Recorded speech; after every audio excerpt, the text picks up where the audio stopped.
Welcome back to the channel, everybody. Today a bonus video, a late bonus video. Maybe I upload in the morning, but today I actually got to get my hands on the Surface Duo. I was talking how I wouldn't be able to get my hands on it, and I managed to team up my local AT&T store here in Woodbridge, Virginia, and they let me check it out in their store, their display model. And so here are my impressions.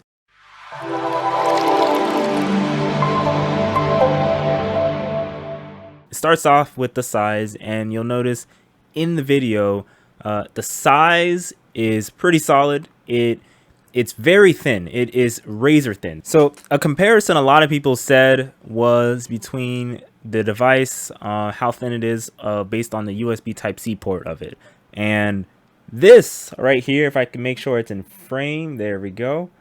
This is the Note 10 right there, the Note 10 Plus.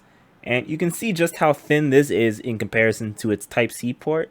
The Surface Duo's Type-C port at the bottom of it on the right screen is even thinner. It is just about the thinness of how the Surface Duo as a whole is opened up flat like a tablet, is as thin as a Type-C port. Like it barely has any space around the Type-C port for any device extra. So that's the thinness of it, and I'll do a freeze frame so you guys can see it. That's the thinness of the Surface Duo in a nutshell, and I compared it with my main phone, the Galaxy Note. In fact, let me make sure I'm in frame again.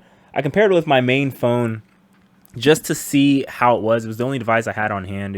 I used my GoPro to record it. This device, the Surface Duo, is quite impressive in thinness. I saw it online, but I couldn't believe it myself, so I went in the store, and lo and behold, when you open it up, that thing is extremely thin, and when you close it up, it is as thick as a Galaxy Note, but with the case on. So this is the case that I have on. It's the Spigen, I think Neo something, and you're gonna see that. So this is the case, and the Surface Duo, you're gonna see in one B-roll clip real quick, you're gonna see that it in fact is as thick closed as this Galaxy Note with this case on, which is insane. So with the Galaxy Note's case off, they're probably relatively similar in size, but obviously when the Surface Duo is opened up all the way, it is very thin compared to the Galaxy Note. This is a thin device, and the Surface Duo is even thinner than it. So you can guarantee that it's going to be pretty good. Now, the other part for the size comparison was how it fits in the hand, and you'll see in one of these freeze frames how it fits in the hand, and I'll let it on for a couple seconds. The Surface Duo, I was skeptical about the size because I thought it'd be too hefty. In fact, I have this notebook behind me here. It's a little bigger than the dimensions of the Surface Duo. Let me make sure I'm in frame. And this notebook is about the width of the Surface Duo. So you'll see in the video that the Surface Duo actually does fit because of how thin it is and how smooth the edges are. It really does fit in the hand. It's going to look weird putting it on your ear to talk on a phone call, but usually most of the time I'm only briefly talking on a phone call. It's not really like long conversations in public. So it's not going to look that weird, and it really doesn't matter to me. So you see that part of the comparison just showing just how it is in comparison to my hand, how big it is or how small it is, whatever you want to take it. Then the other part of the comparison was also just the height, in terms of the height and width compared to the Galaxy Note 10 Plus. And the Galaxy Note 10 Plus is definitely taller than the Surface Duo. The Surface Duo only has a 5.6 inch screen. Yeah, so the Galaxy Note 10 Plus is definitely taller than it by quite a bit. You'll see that freeze frame as well.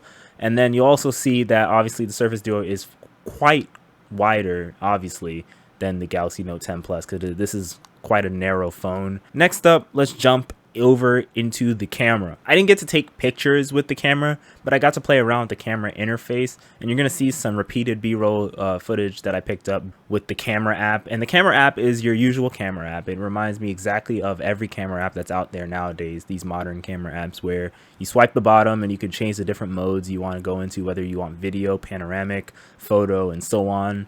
And they have all of that stuff. They have extra settings in the settings, and I'll actually go back to the store one of these days and take a deeper look at just the camera app, just so I can show you guys before it comes out in case you decide to buy it. So the camera app is pretty solid too. There's no latency, heavy latency that I noticed.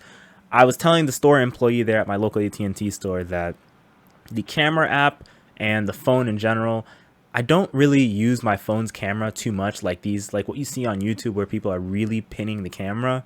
To me, the Galaxy Notes camera is fine with me. It does enough of what I need. I don't do professional photography that I need to have the almost the most solid thing. It's not a terrible camera, but it's not a great camera either. You know, it's just right. Like, I don't really care. It takes pictures. If I'm in the gym and I want to take pictures, I can do it. If I want to take pictures of friends and family, I can do it. That's all I need, and this looks like the Duo single camera works fine, as well as its flash. So then the final thing in this video here, you're gonna see that I'm talking about the YouTube application. I looked at a video application. I didn't get to install any apps on the phone because it's not my phone, it was a display model, but I looked at the YouTube application and I looked at it span to the full screen, and I also looked at it on a single screen. I think I was kind of being stupid trying to swipe left and right instead of just swipe up and down, but I tried to show my own channel on it being on the top screen, as well as swiping through comments on the bottom screen, and it was also very, very solid. One nice thing was when I got to swipe through the comments, what I love is